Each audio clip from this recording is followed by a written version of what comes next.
In South Minneapolis is a subsidized housing community that few people realize is unlike any other in the United States.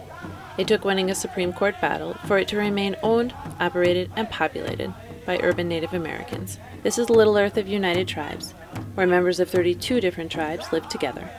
Historically, Native American cultures are closely tied to nature, land, family, and food, but generations of Little Earth residents have been largely cut off from those traditions both physically and economically.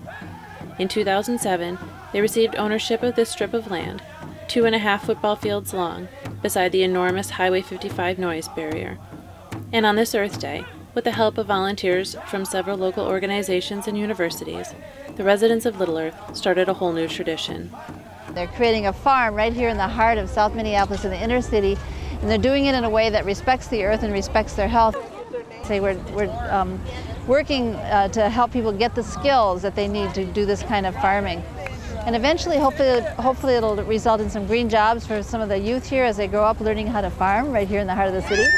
And it's also going to be solving a problem of not having fresh food available. One of the reasons so many outside groups are involved in helping to create the Little Earth Urban Farm is that in the surrounding Phillips neighborhood, arsenic and lead ground contamination are well documented. If you put plants in the ground and then grow something and eat it and it's poisonous, that's an environmental justice issue. So there are some pretty clever folks who have found ways to garden and farm in the city in a way where you build up and you don't have to dig down and deal with that. I didn't think it was going to be that much work, but it really is that much work. First we laid down wood chips and then we laid down dirt.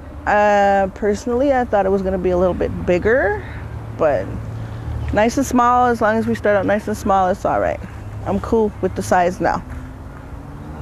We have brand new seedlings that the women's group, who really have taken ownership of this farm, planted a couple of weeks ago, and now they're several inches high, and they're going to be put into that dirt and take root and grow just like the whole project. It's just so exciting.